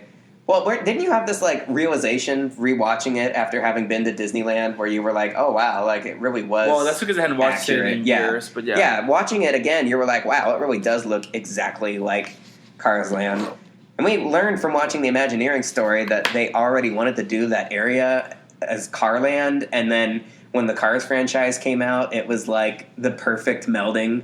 Which is funny because usually when, and at least in my opinion, when Disney creates an area and then like last minute or throughout the process decides to add an IP to it, it doesn't always feel cohesive. Yeah. But this is like the most cohesive product of any IP. It's so hard to believe that the whole area is originally one IP. going to be an area. Yeah, it's so perfect. Single IP areas carry this list. I guess, 3 of our especially from now top on. 5 are areas where only one realm, one creative mind is at work, telling the whole story. Yeah, I guess so. Yeah, I guess. Well, I guess so from now on, it's all going to be like this. Yeah, but that's what makes it a great area. Yeah. That's why it's in our top 10 best areas, because it's really hard. I want to be transported somewhere where it's all one world. Tomorrowland Shanghai is our favorite area of a Disney park that combines multiple intellectual properties, and that's kind of the telltale characteristic of a great area, is if you don't try to push too hard or take on too much, the best way to get an area to mesh like that is to narrow your scale and focus on. And one thing that's also really important, and that's what we saw with Tron, and that's what we'll see with the next couple of listings too, is that a marquee attraction blended with the area becomes its own attraction. Like you don't even have to ride it, and it's still an attraction. So you can walk by Radiator Springs Racers from several points in the area, and it is magnificent to look at. It carries an experience just standing there looking at it doing its thing. And that's the same with Tron. I can stand under Tron and be like, wow, this is great. And the same with our upcoming top 3. It's going to be the same thing. There is this main attraction that is so much more than just the experience on ride. It creates this off-ride environment that really carries the area into a whole different, stratosphere. I mean, everyone has been there. It doesn't need us to explain this. This is probably of all of our favorites. This is the biggest no-brainer. This is the easiest one for us to be like, obviously this is a top 5 area. Like, anyone would be shocked if it wasn't. And on top of that, it's a completely unique area. And another great moment. And also, it's a perfect theme for California Adventure. Like, California Adventure doesn't always seem to have its eye on the original purpose of the park, which was to celebrate California, but Cars Land does. And I love, again, forced perspective at work with the wall of rocky mountaintops themed to fins of old Cadillacs and things. Like, there's just so much about that area that they got right, that they did well. It's hard to believe that they followed that up with Pixar Pier. Top 10 worst areas in the world. Anyway. Leaving the U.S. We're sticking with the same theme. Yeah. Red Rocks. We're going to move back to Disneyland Paris. In our top 3, rounding out top 3, it's going to be Frontierland Paris. Disneyland Paris. Talk about a complete product where cohesive product. Everyone's tried this and no one's did it right. And then Disneyland Paris put in the effort, put in the money, and did it right. Every bit of the story is cohesive. Every ride has its own. I mean, there's only 2 major rides. So what you've got here? But well, they do have the train station, that works really well there. You have not only is every part of Frontierland in Paris the best that it could possibly be by itself, they are all pieces of a larger overall puzzle.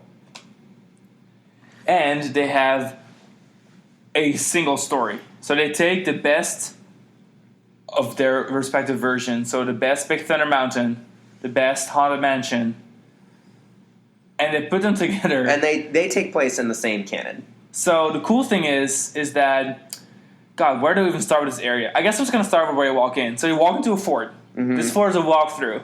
Sick, right? Because I love my walkthroughs, mm-hmm. and I think that areas with walkthroughs are automatically better areas. So that area has an amazing walkthrough. It's the fort.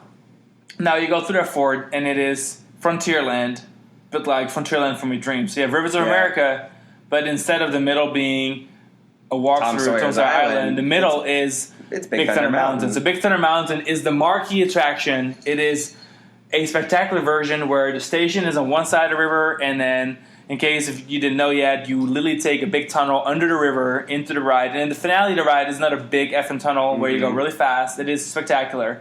And then off to the right, sorry, off to the left. Yeah, you have Phantom Manor. Phantom Manor. Absolutely the best Haunted Mansion iteration. It is themed to an abandoned mansion or abandoned house themed to on the plains of the husband Bryce and Mountain, wife. Whatever it is, Bryce Canyon. The husband and wife, the dynasty, the local dynasty of Frontierland Paris. The wife, the story. There's been a few changes to the folklore, but their haunted mansion, their Phantom Manor, is very focused on the wife, who killed her husband. Her husband owned a mine. Yeah, he worked in the Big Thunder mines. He owns the Big Thunder mines. That's where their wealth came from. It was from being in charge of the mines that the roller coaster is themed Now, to. the cool thing is that, like, on the roller coaster, there's touches in the queue and on some parts of the ride that really play into it being part of Thunder Mesa, the themed land, and where the house is. And then in the queue for the house, in Haunted Mansion, and on the Phantom ride, Manor, it is all themed to Big Thunder Mountain. Thunder is in the ride. Big Thunder Mountain is part of the finale of the attraction. For those of you, I mean, everyone here has probably ridden some iteration of the Haunted Mansion. Haunted Mansion usually ends, with the graveyard scene. That is the final. That is the finale. The biggest difference with Phantom Manor is instead of a graveyard, it's a ghost town, a boom town, ghost town. So you are back in Thunder Mesa, where the area is, except for this time it's a ghost town. Yeah. There is only ghosts. The mines are alive. There's trains. There is miners. The town is back to life, except for ghosts, obviously. Yeah. And the station for Phantom Manor is beautiful. So all the other ones you kind of bored in a pretty mundane station, or really boring in the case of Anaheim. But then Phantom Manor station is you are in the big mansion and you look off in this wasteland of a desert where there's thunder, because thunder, Mesa. Yeah. And the lady, bride, she's in her dress. standing there, looking out the window through the broken windows, and like the wind blows her dress through the station. Yeah. It is phenomenal. Yeah, it's hard to know. It is beautiful. It's hard to know if she killed him or if he died. But still apparently don't know what she's exactly had the multiple. story is. If we spoke fluent French, we'd probably have an easier idea. Also, I mean, the story has changed. But I guess the story with Big Thunder. I know for a lot of the Big Thunder rides, the theme is that like the American Indian spirits have possessed the trains. I don't know if that's the theme for Paris's, but I like that idea to be the theme for all of them, because I feel like that's poetic justice for the Westward Ho movement. But at least in Disneyland Paris, I feel like they don't focus on it as much. There's for Anaheim and Florida, there's still a lot of the whole cowboys and Indians rose tinted glasses look at that part of history. It's better now. My favorite part of like Frontierland and Anaheim now is like they even say it on the train.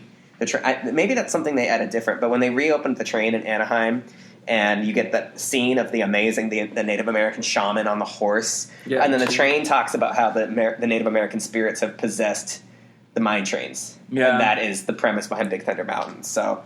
But another thing I want to touch on in Paris is that from the queue of Phantom Manor, which is its own attraction. So beautiful. Because the queue takes place in the hills. Huge. It's like an abandoned, of course it's abandoned, but it's like, a little chapel, and it's a lot of wooden structures. Gazebos.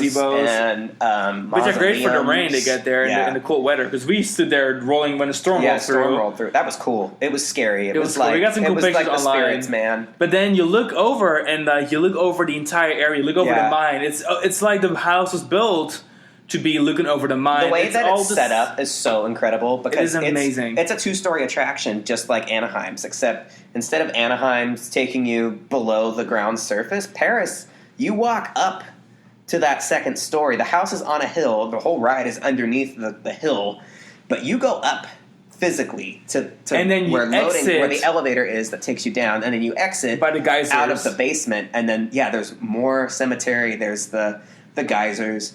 And then you look at Big Thunder Mountain across the river, which is, running rampant. It's the most beautiful of all of them. The layout's awesome. Any angle you look at it, it is There's that part where there's maintained. the little drop right before the U-turn into the second lift hill, and it's got water effects that you really can appreciate that. And on the back side of the river is the train, which is obviously also Western themed. And there's the water effects.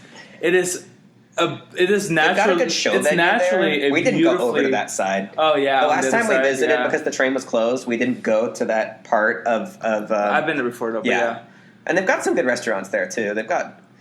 What was that thing that you got there? That was like vegan chili. It was vegan chili with fries. It was a weird flex, but I loved it. Yeah, and I enjoyed it. We ate there. We ate in that area of the park twice. I got chicken wings, and I also. And then there's also I enjoyed it. In front of Big Thunder Mountain's actual entrance, there is the Mexican place where I got some sort of salad. There's Mexican and barbecue and Tex-Mex. There's 3 different restaurants, and then from there you have that very smooth transition into Adventureland.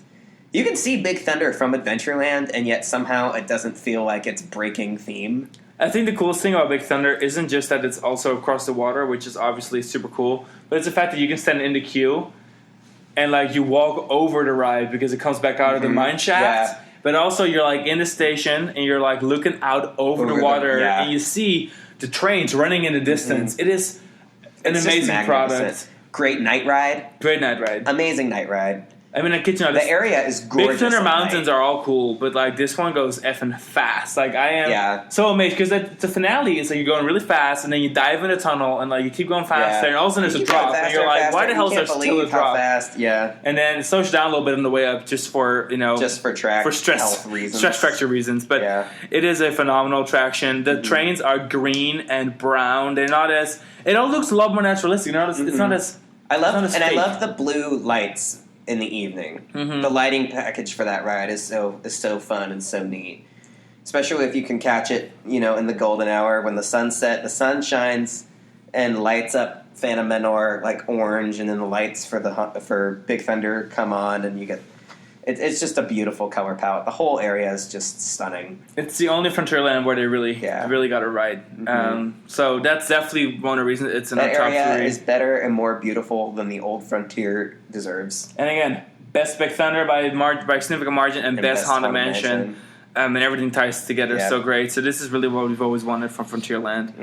Moving on, we're going to come back to Walt Disney World. Yeah, Believe it or not, 2. They made it to our top 3. To our Animal Kingdom. I don't care what anyone says. Pandora is indefinitely better than Galaxy's Edge. Pandora is the best themed area in Orlando overall.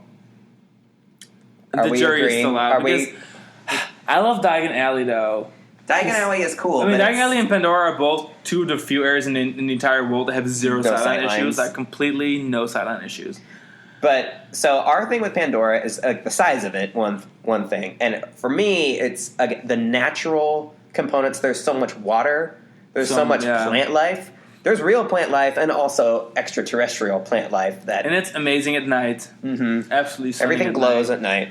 The rides there I enjoy. I prefer Navi River. I love that it is just a really spectacular, tried and true little dark ride, a little miniature. Honestly, this is one of those areas that we don't have to explain. We don't really much. go there for the rides, and I feel like everyone listening can understand, just from a single picture they have seen online. People are still gonna get mad at us because they want. Really? Yeah, this is Pandora, y'all. There's people who beautiful. Look, we can't even get our friends to agree with us on some of this stuff. True. But yeah, it's no, this is the best themed area in Disney World. It's not even a contest, because when I think what brings an area like Galaxy's Edge down is the lack of water. Yeah. There's no areas that lack water components for me. I mean, that's huge marks. I mean, look at these areas. Our top 3 are hugely water centric. You probably by process of elimination, have figured out what our number one area is, but we won't get ahead of ourselves.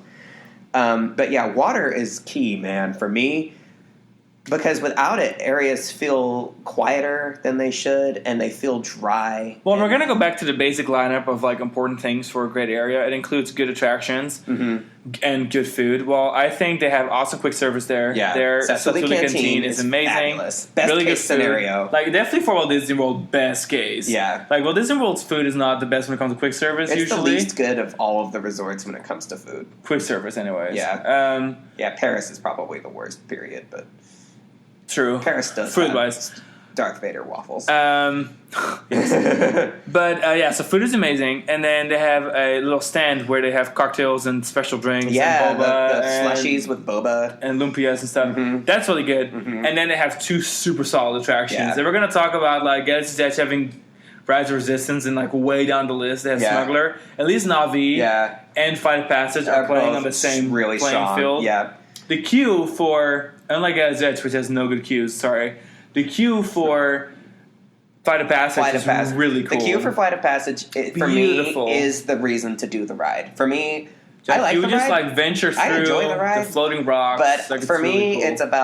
it's about crossing that bridge over the waterfall where like you're mid-level, eye level with the floating rocks. You come into the cave, and then the cave transitions into bioluminescent forest, and then transitions into the laboratory. Absolutely spectacular. The areas where nature meets human meddling, and the points where you see nature reclaiming the devastation of the mining and stuff that took place on the island of Moara. That's the whole theme here. Now, the biggest thing that I don't think I've touched on yet is that usually areas are all around us. Like, it's a 360 sort of view thing. This is the first area in the world where the area takes place above you. It's the only area in the world where the area takes place above you. The majority of the area is below floating rocks. Yeah. And beautiful scenery that you have to look up to experience the area. And it's more weird, than right? just like where else have we done that? It's more than just like a tall structure. It's more than just a castle or Everest or the rock work on like Adventure Isle. There's something about being under when you look at it, the way that they were able to develop the superstructure to make it look like limp vines that used to hold itself. I mean, you look at it, and I just can't look at it long enough. I look at it, and I can't believe what I'm seeing. And the amount of detail and every plant time life I see and waterfalls, and you can get lost in that area. There's so many. Yeah, I love walking around there. That area has so much to walk around in because it's all a secret overflow queue for Flight of Passage. Yeah, you'll see the markers on the floor, and I'll be like, I'll try to use this queue. There's lots of little areas and stuff to just explore and see. Interactive fountains, motion sensitive, light structures and stuff. And the only part of the area that isn't like a complete home run is just the queue for Na'vi River. But even then, the queue is not terrible. It's fine. It's just not as strong. At least it's completely enclosed. And it comes down again to the nighttime aspect. If your attraction is just as great, if not better, at night, then you belong on this list. And this area is it's elevated. Even though the rides are indoors, so like there's no such thing as like night rides in Pandora. Being in Pandora at night is a ride. Yes. Being it is so great. In Pandora at night is. The great news for this area, priceless. too, is that it's so removed from the rest of the park that it feels like its own world. There's no sideline issues. You really get taken away. It really and takes you transported to another place. So, I don't even know what to say. I just want to say, like, whatever you do when you go to Walt Disney World, you have to prioritize that park. I know there's people that don't always pick that park to go to. Plan to go to Disney World and bookend your day with Pandora. Hit it first thing, and also, I mean, I know right now it doesn't work. COVID times, there's no way to see Pandora at night, which is a crying shame. But someday, this too. I read something on the internet today. It's like, this too shall pass. It may pass like a kidney stone, but it will pass. Once this is all over and Animal Kingdom is open till 9 p.m. or whatever, you bookend your day with Pandora. Start there, then work your way around, work your way around clockwise, and go back to Pandora at night. because there is just no better way. There's no better time spent at Disney World than at night than Pandora. Even though there's not like, there's nighttime shows, castle shows, fireworks, whatever. That's all fine, but like, God, just being in Pandora and like walking around inside of that area after dark is so sensational. I just barely have the words for it. Yeah, it's like if you took part of Journey to the Center of the Earth and made it an area. Yep. Which brings surprise, us surprise, to the finale. The best themed area inside the Disney lexicon. 6 resorts, 12 parks, 5 continents, 4 continents, 4.5. Why 4.5? Because of Hong Kong. Sorry. Sorry, I meant 4 countries. 3 continents, 4.5 countries. It's Disney Sea. Are you counting in your head? Yeah. It doesn't matter. Disney Sea, Mysterious Island, another Jules Verne masterpiece. I really wish that we could just have Mystery Island, Port Discovery, and Discoveryland in one area. And it will be like, he loves that. He built a park and roller coaster tycoon that was those 3 areas put together. It was probably my favorite. What's nice is Disney Sea. So Port Discovery. We talk a lot of crap. It's kind of the weak link there, but it's still a nice compliment to Mysterious Island, which Mysterious Island, figuratively and literally, is the crown atop Disney Sea. The volcano, the circular basin, lagoon with the volcano, it just doesn't get better. This area of the park has multiple levels, incredible cohesion. Again, the water component, natural life component. 2 attractions based on Jules Verne stories. One cohesive 20,000 Leagues Under the Sea, which is not my favorite because of legroom, but it's a cool kind of ride. Really neat dark ride. And of course, Disney's signature dark ride, Tokyo Disneyland's Ace in the Hole. Tokyo Disney Resort's Ace in the Hole, Journey to the Center of the Earth. Amazing theming. One of amazing the single greatest amusement park rides ever built. You will stand inside the volcano and just be lost in a different world. The ride itself, though a bit short, is spectacular. Amazing animatronics, amazing theming. Speechless. Yeah, I guess it's so beautiful. I guess this one's not hard for us to defend either. I beseech you to defend another area over this one in the world of Disney themed areas, because it's just. People have been losing their mind over Disney Sea since day one. That park just has a reputation for being the best case scenario when it comes to themed amusement. And Mysterious Island is the jewel. It is the achievement. And Mysterious Island is one of those areas that is completely self-contained. So in order to enter, you have to go through the volcano. Or to exit, you have to go through the volcano. Sightlines. The fact that it's in the middle of the park and it's accessible from 3 different unrelated areas, and yet when you're in there, you're in there. And it's crazy because you are literally in this circular this volcano volcanic basin, this vent, and the little boats come through, the transportation. And there's 2 walkways. There's a walkway inside, which is also... It's also very weather-centric. Yeah, so... The entrance to Journey to the Center of the Earth is completely indoors. You can do that entire attraction without concern for rain, because you're only outside for like a split second on the ride. Which they do run it in the rain, yeah. They'll run that ride in any weather condition. And if you're at Disney Sea and you don't feel like getting wet, if you're already on Mysterious Island, you can just session either one of those dark rides without any concern. And the area is completely unique. Again, that's very important. Totally unique. Beautiful at night. It was stunning. some blue sky, blue high in the sky stuff for Disneyland Paris for Discovery Mountain before the budget cuts turned Discovery Mountain into just Space Mountain. But the 20,000 Leagues Under the Sea Nautilus ride and the Journey to the Center of the Earth thrill attraction, all of that came to life in Mysterious Island. And again, it's like, so you've got the rides, some good food there. The Vulcan restaurant. I don't think we ate there. It's all seafood. They don't have anything vegetarian there for Sean, unfortunately. It was cool though, that's for sure. Yeah, I ate there on my first visit.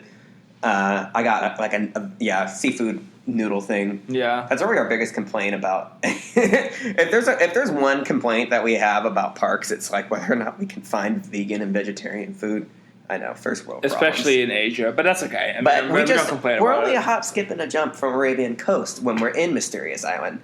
Or we can go to that really great pizza place that's next to where Soren is now and get pasta chips. Now, is that walkthrough part of Mysterious Island? The beautiful walkthrough? That's like the Magellan, the cartography. That's actually part of the entrance to the park. That's part of the Mediterranean area. But it's close. It's attached. I guess you could make a case that it's... Because technically, you walk under the volcano yeah, of it. Okay. I think that's technically part of the entrance of the park. Entrance of the park, I think you can make a full circle around the lagoon with the bridge and the elevated walkway that leads you into the volcano. You could technically do that circle and all still be in Mediterranean coast. Not totally sure. But yeah, I mean, Journey to the Center of the Earth is too grand for words. The volcano, there's no show venue. Like you can't go see a show at... Just being there is the show. But yeah, being there is the show. The volcano... Every time a vehicle spits out a volcano, there's a bunch of fog and smoke and the nighttime fire shows, once a while. All of the nighttime shows in the park use the volcano as fire as a time. effects. Yeah, there is not one thing that they do with that lagoon show wise that doesn't also utilize the volcano erupting as part of the show. And it's one of the few areas where when you're not in the area, it's still something to really admire because the outside of a volcano is a beautiful masterpiece. Plants and you hear a rumble. It does a good job cool. of it's not obtrusive to any of the areas around the park. All of the areas around the park lend themselves to having a volcano in the distance. But the volcano helps from being able to see Tower of Terror from Arabian Coast, you know? Yeah. It is your central palate cleanser. It is your North Star for this park. It's perfection. I don't honestly believe that a better themed area could ever be built because Disney Sea was such a perfect, divine scenario that park happened and that the Imagineers ran wild. You have the best, most creative theme park minds in the world.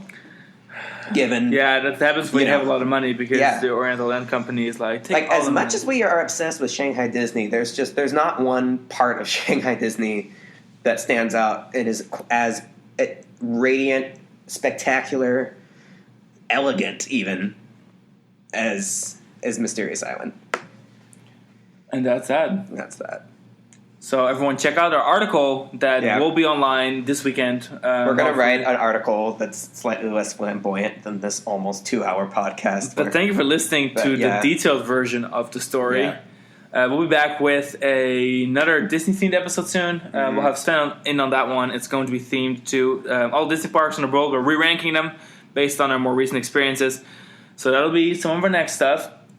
Since we're already hitting that 2-hour mark almost, we're just gonna... I can't believe how long this episode was. We're gonna cut it to one. It's gonna be an abrupt ending. What's a ride that abrupts really? Ends really abruptly. Journey to the Center of the Earth is pretty abrupt because it's you're just toddling through the crystal caverns. Yeah, it's definitely the climax of the ride, and then you get the bioluminescent forest, and then you go through the stormy sea area, and then you see there's fire and there's egg cases for some sort of monster, and then it's there's the monster, and you take off. You get your extra airtime, you get your blood but pumping. Break. You get an airtime hill, and then the ride's over. It's 4 minutes, four very satisfying minutes, but it leaves you wanting more. You just want to ride it again when you ride it. You just can't get enough. Speaking of more, we need more reviews. Yeah. So leave a review on iTunes, Google Play. We're on Amazon now. I think we're starting Amazon. Are we? Yeah, are we there? Depends on that one. Okay. Leave a review. Let us know what you think. We'll be back with more episodes. Every 2 weeks we got an episode. Yeah. So enjoy listening to this one. Check out some of our new articles. We got some new team members on board, so they'll be creating some awesome content for you. So many great new team members around the world. We're so pleased. So we'll see you online on thecoasterkings.com. Follow us on social media, and with that one, we're gonna bounce. Yeah. How much frozen yogurt? It's been real. They're still open? I guess we'll make it. We've got 45 minutes. Okay, guys. So out for frozen yogurt. All right. Thank you so much for listening. Have a good night. Morning, afternoon. Bye.